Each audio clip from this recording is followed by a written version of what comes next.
がとうございました。ありがとうございました。ありがとうございました。ありがとう。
はい、じゃあこちらの方お願いいたします。方角になります。はい、それで、そこに大きな木がありまして、今トラックが通りました。白い建物が向こうに見えてますね。青森県立美術館ですね。で、三内丸山遺跡の南の外れ付近が県立美術館のあたりまでですね広がってるんですね。で、県立美術館建設の時にも遺跡が出ました。で、確認し、記録をしてですね、また埋め戻しをしてしまってますけども、ここから遺跡が出ますという標注がねありまして、ここ三内丸山遺跡の南の外れ付近が辺りになります。はい、していた場所なんですね。で、1992年、今から33年ほどの前の話ですが、ここの広い土地の中に青森県ではもね、この字の通りお墓なんですね。お墓。はい。で、環状、石をですね、ほぼ円形にこう並べて作っているという、そういう特徴のお墓なんですね。これですけれども、発掘調査でたくさんの土器とか道具とか生活道具もこう出てきました。そうしますと、この1700年間の間に入るこの年代のですね、年代に入る土器だとか道具とか年代測定するとね、たくさん大量に出土したんですね。ですから、ここの遺跡は5900年前から4200年前、1700年間ほどここに人が住んでね生活をした集落の跡だと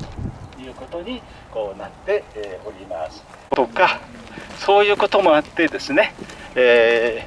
右左ですね、発掘調査を行っております。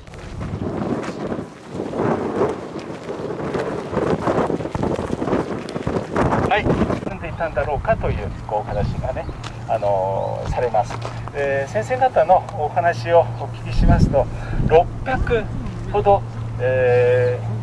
建物の跡が見つかっているけれども、その中には住居、倉庫だとかね、また何かみんなが使う建物だったりね、こうあっただろうということで、実際に人が住んでいたのは、状況からすれば100ぐらいでしょうと。600のうち100ぐらい、そして何人くらい集落に住んでいたかというのは、その100に、平均して平均寿命およそ30歳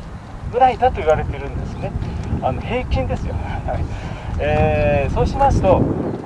何世代も同居じゃなくって、入っていっても多くても5人と想定すると、100個 ×5 人でここは500人ぐらい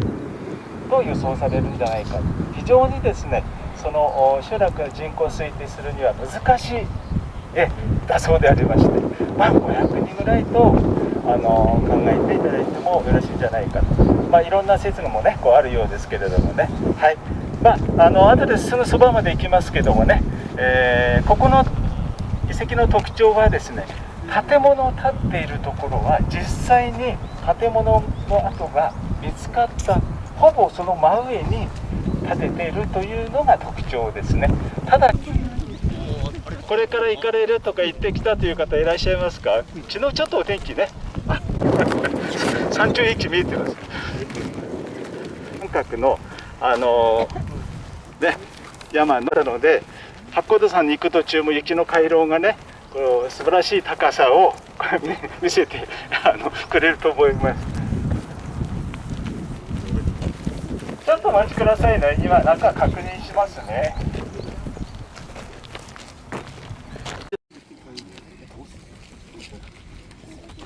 はい、頭ぶつけないようにねご注意ください。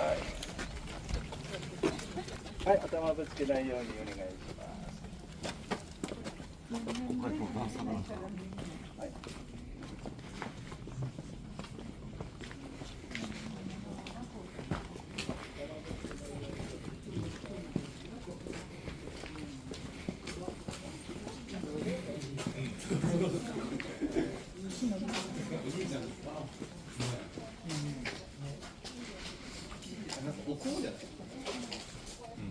10センチぐらいありますけれども、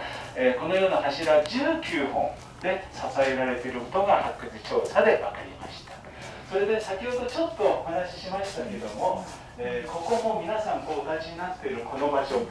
っとだけずらしてますが、ほぼこの場所からですね発見され、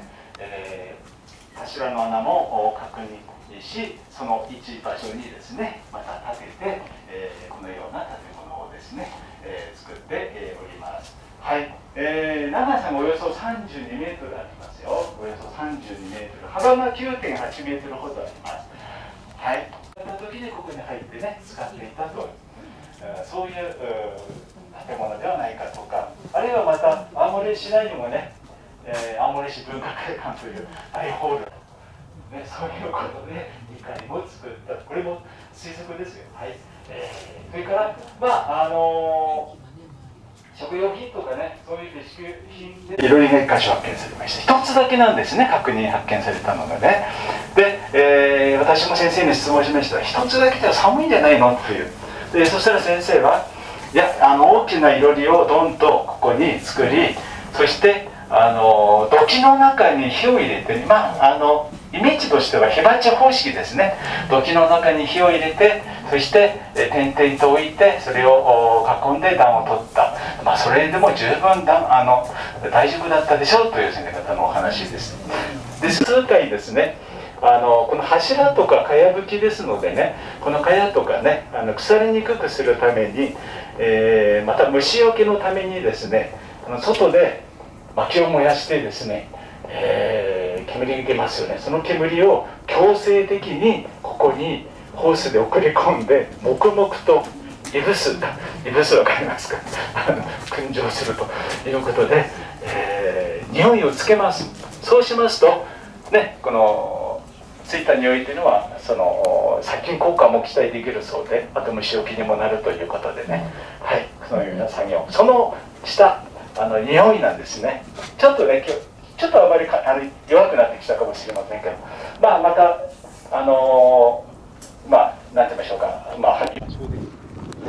どうして高床式分かったのと言いますと、まずですね3本柱が立ってまして、出てきた発掘で確認された柱の一部が収まりがいいように削っているようだというふうなことがありまして、立っている柱の上にちゃんと収まりがいいように削って、そして柱を開けてたんじゃないか、一つですね。それからもっと右手に見える建物の後からは住居として使うのであれば断定できていないので、これも推測で作っております。はい、こちら側が寄せ棟ですかね。こっちが寄せ棟でしょう。推測してこのくり抜いた抜きも作っています。はい、あとね、こう柱をさっきはね、上げた抜き、あれも抜きというそうなんですけども、はい、違うタイプをご紹介していま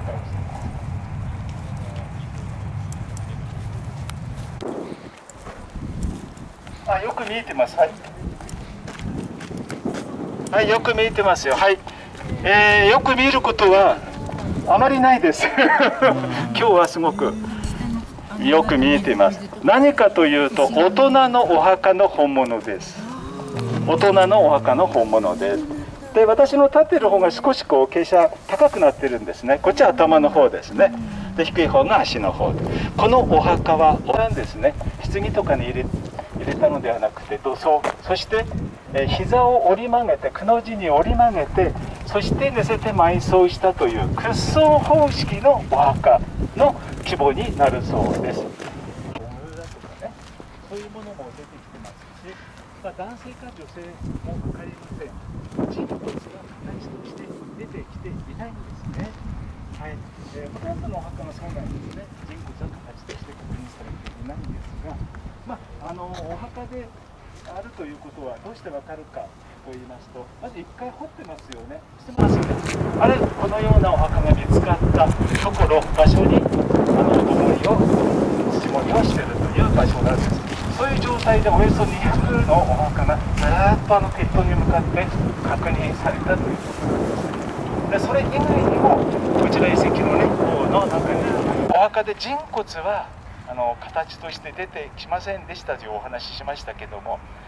ここからはですね、お魚の骨、動物の骨とかがね、骨形としてちゃんと出てきてるんですね。で、なぜかというとですね、ここの谷の地表面、上の方の地層がね、空気が通りにくい泥炭層という、漢字で書くと泥の石炭の炭に地層の層、泥炭層というんですが、そういう地層になっていて、その地層の下に捨てられたものがあったと。お魚の骨とか動物の骨とか、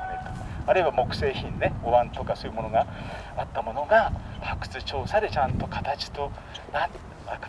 あるものがね、結構量が出てきたという場所なんですね。はい、大変出ていただきたいと思います。入ったら左手の方ですね、土器の破片が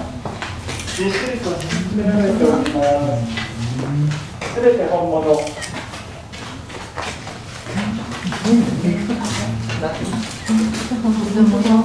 ね、柔らかいうちにね、枝ぶりのいい枝をほどほど転がして不足らしいものですから、ノートを思わせるものとかね、あと指で押したものとかね、そういうものも見られますよね。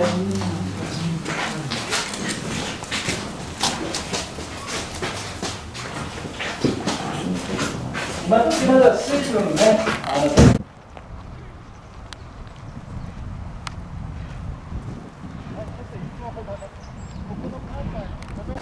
この中に入れて埋葬した。で、ほとんどのこのお墓の中に大人の拳大ぐらいの石が1個か2個ですね、こう見つかるんですね。で、先生方は推測ですけども、子供の胸にね、こういう丸い石をね落下して埋葬した、あるいは墓標代わりにしたものが長い年月で下にこれ落ちて、いるんじゃないかとかですね、こう推測されています。で、ここにある展示していたものすべて会館の方に、サンマルミュージアムの方に移動してますので、この本物とか石の本物とか本の柱が立っております。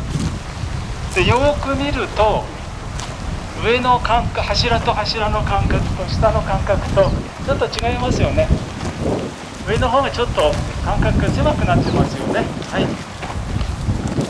これもですね、当時の建築の工法で打ち転び法という、内側外側のうちに天下の天、転ぶですね、はい、打ち転び法というね、工法で作られていたということがで、本物が見つかった場所はこの大きいドームの中です。本物はこのドームの中ですから、はい、これから本物まず見ていただいてから、この6本柱のそばに行きたいと思います。はい、どうぞ。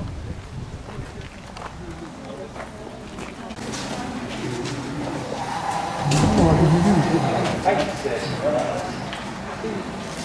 はい。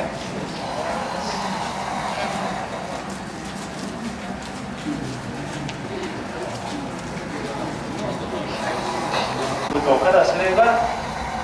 大きな広場、ね、の中に建てられたお祭りに使ったような、櫓のようなものではなかったのかなと、そういうこともですね、推測されております。で、穴の中から見つかった柱のその材質というのは、これも栗の木ですね。栗の木でした。ここも表面腐りにくくするために焼いて焦がしていたということも分かりました。で、この穴の中に建てられたこの柱のね、重量からですね、このどのくらいその地層に重量がかかっているかということなどから調査しましてね、およそ20メートルぐらいの長さの、栗の木を使っていただろうというね、そういうことが、先生方のね、調査あるいは計算をしてですね、今のようなね、外にあるような地上15メートル、それは下の方にも3メートルは最低3メートルは入ってますのでね、そういう長い、木をですね、柱としてですね、使っていたということなんですね。こちらの近くにどうぞ。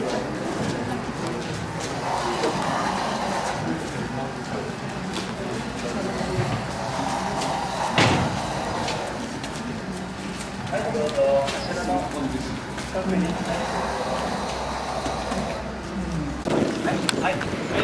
と下の方がちょっと感覚違います。これ今本物ドームの中で見ていただきましたけれども、その本物の柱を調査した結果、内側に傾斜しているということが分かったんですね。これは建築の方法で内転び工法というのを使っていると、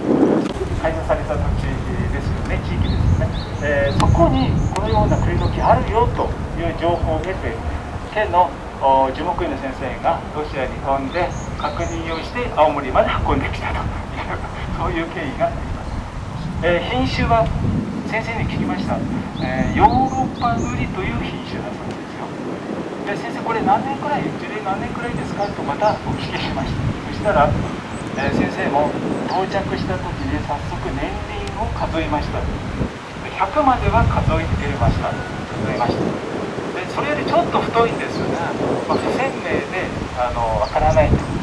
はっきりと年輪が確認できない。100は確認できた。ですから100年少し経ったね、樹齢の栗の木だということで連れてきてくださいという話がありました。はい、すいませんでした。はい、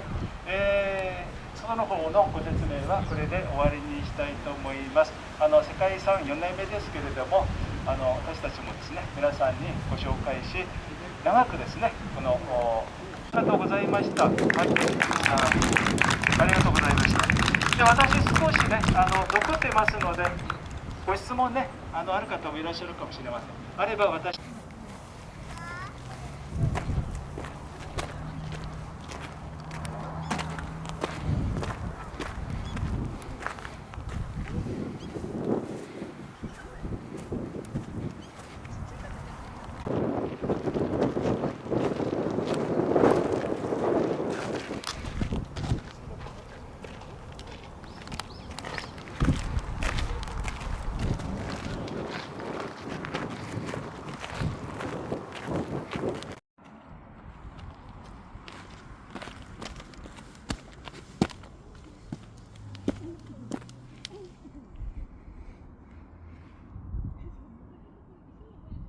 こっちに